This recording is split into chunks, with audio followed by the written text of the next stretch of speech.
The ill-fated Hindenburg on her last flight sails over New York.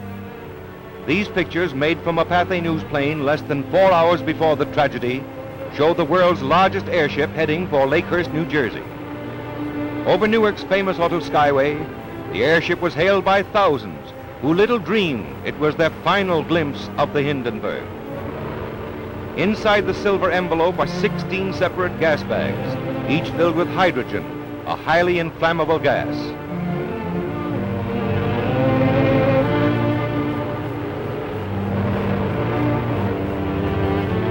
From the ground, you can see the forward control cabin from which the ship is operated.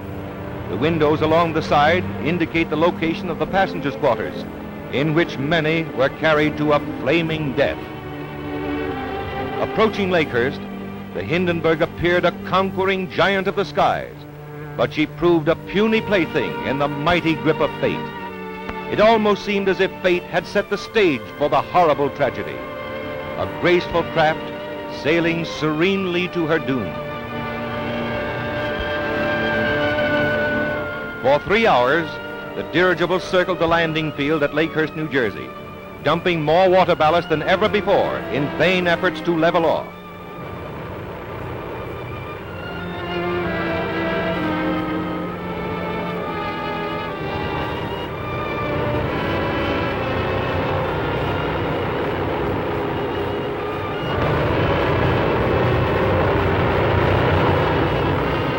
Again she dumps ballast, and a nervous tension grips those who are watching, for this is something unusual.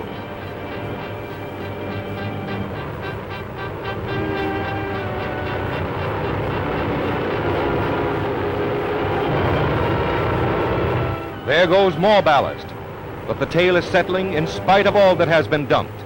A grim note of impending tragedy.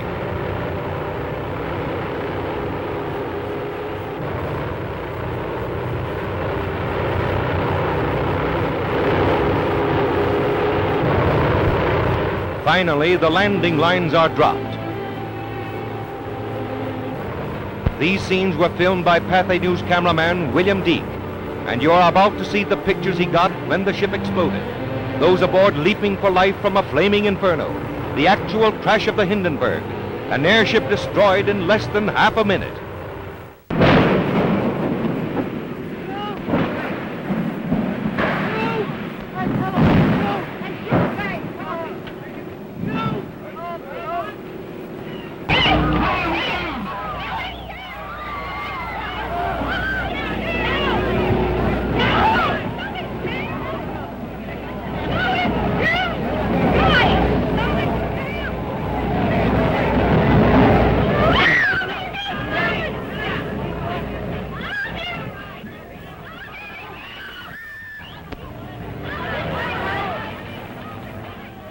Rushing to the rescue, the heroes of the tragedy dash in, heedless of danger, to help the injured to safety, while others, beyond help, perish in the flames.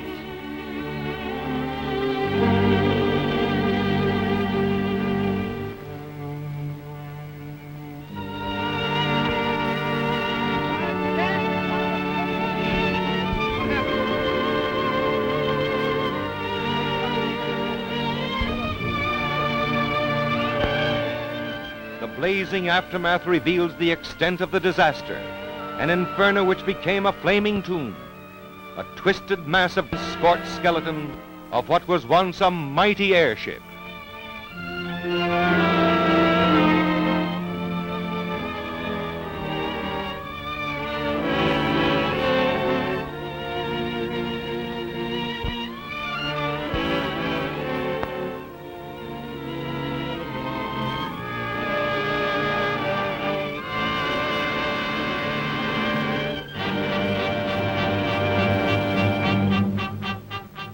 The Hindenburg has gone.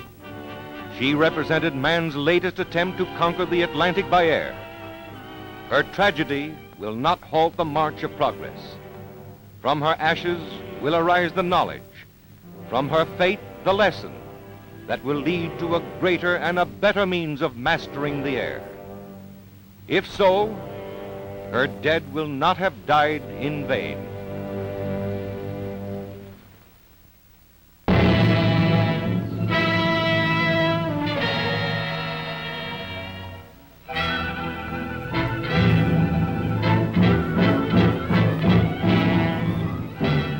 German Zeppelin Hindenburg, Queen of the Skies, seen here from a Universal newsreel camera plane as it sped over New York to its tragic end at Lakehurst, New Jersey, now lies at the Naval Air Station a twisted mass of metal. Shortly after these pictures were taken, showing the great Skyliner saluting the millions watching it from below on its first trip of the season, the huge craft exploded while docking and blazed to a fiery end, taking the lives of almost half its 99 passengers and crew. Hours late on its trip from Hamburg because of headwinds, the Zeppelin had to ride out a thunderstorm along the Jersey coast before heading for the air station and nosing its way to the mooring mast. The wind is bad and the docking is a ticklish one, but it's all a thrill for the crowd of happy passengers eager to land after their transoceanic trip. Slowly the big ship warps in and the ground crews rush for the mooring lines. In another 10 minutes or so, the great aircraft would have been snugly docked. But as the passengers crowded the windows to watch, a roar and a burst of flame near the big tail fins turned the ship into a flaming inferno.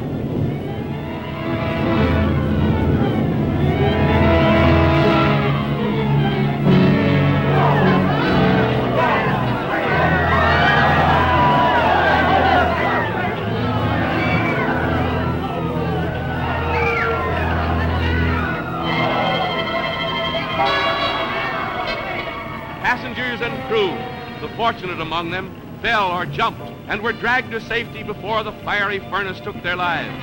Heroic work by Navy and Army men risking their lives around the white-hot skeleton snatched more than one dazed and half-burned passenger from the blazing wreckage. But for the most of those trapped in the incandescent tangle, there was no hope. It's the greatest of miracles that anyone came out of the disaster alive.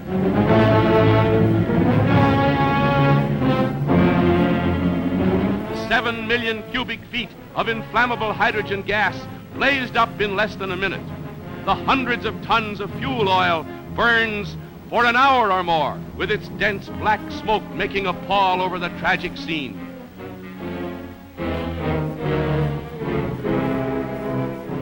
In all the history of air disasters, this is the worst, the most terrible. Hailed as the luxury liner of the air, the Hindenburg's horrible end has shocked the entire world. The pride of the skies reaches its journey's end.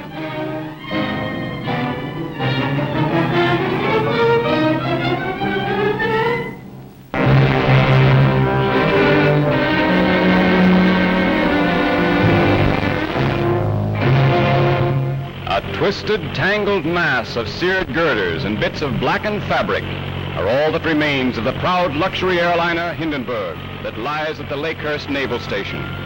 The death list is now 35, with 10, including Captain Pruss, still on the critical list.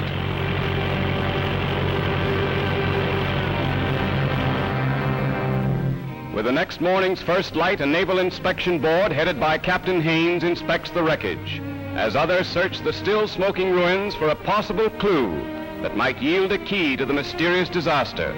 The remains of the Hindenburg will not be moved until the arrival of Germany's expert, Dr. Hugo Eckener, who heads a commission that will conduct an investigation simultaneously with the Department of Commerce.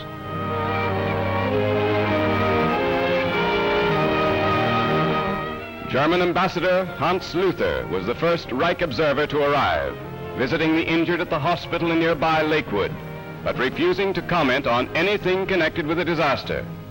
As soon as is possible, the injured who can be moved are carried to ambulances for transfer to New York, 60 miles away, so as to receive everything that medical science can offer.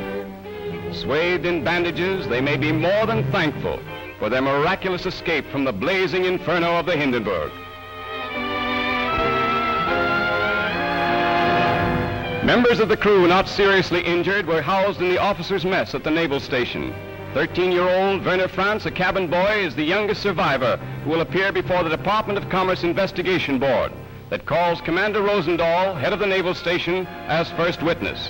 But experts believe the exact cause of the greatest of air disasters will never be known.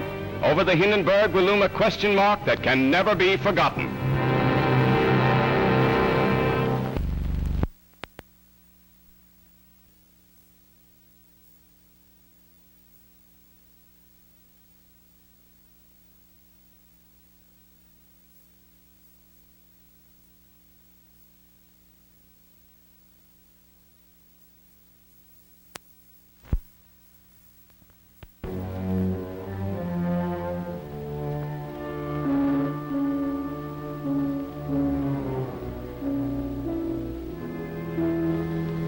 How did this tragedy happen to the Hindenburg?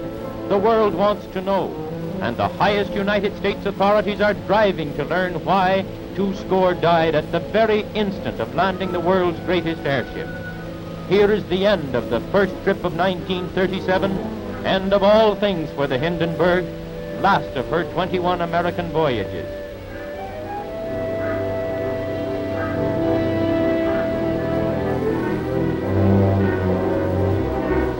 Now at twilight comes the dreadful end. She is over Lakehurst, nosing in as on so many trips before.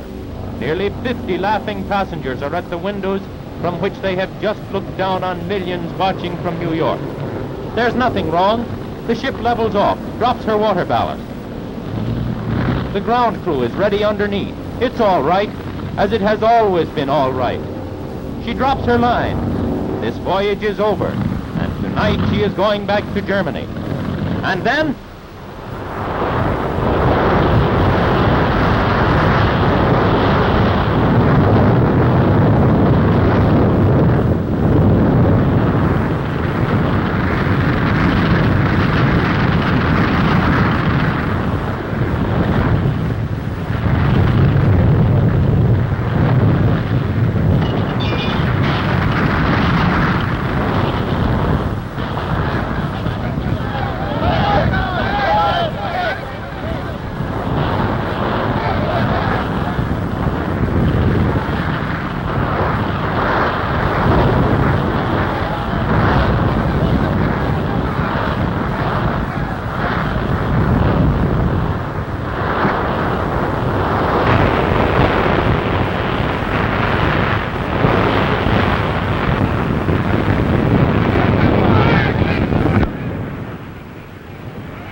And so perishes the great Hindenburg at the home port of the vanished Shenandoah, the Akron, and the Macon.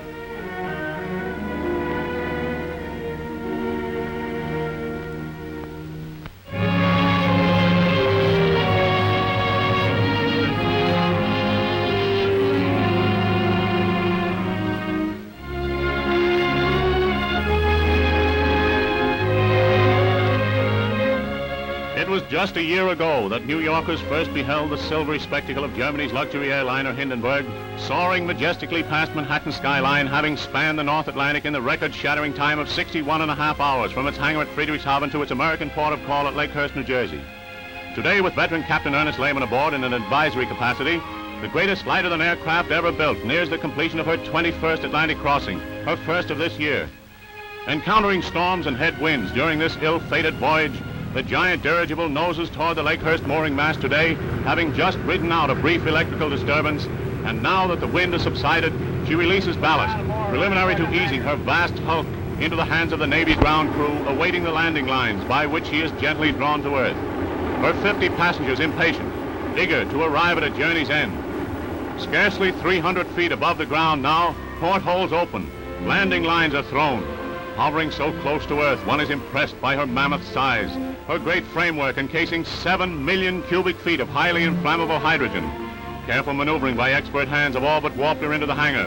Motors are idling. All seem ship-shape to the scurrying crew below, and suddenly...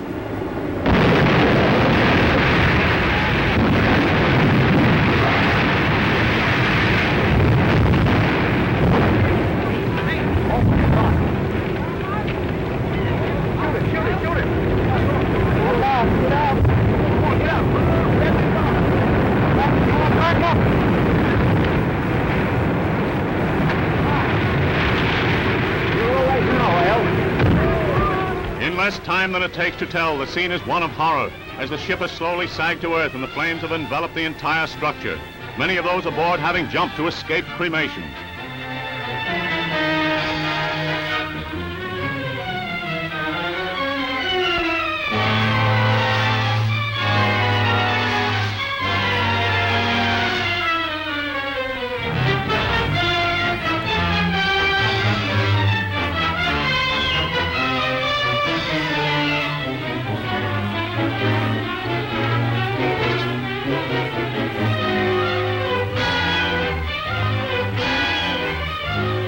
Estimate of its toll on human life stands at 50 dead, with many of the 50 persons pulled from the flames not expected to live.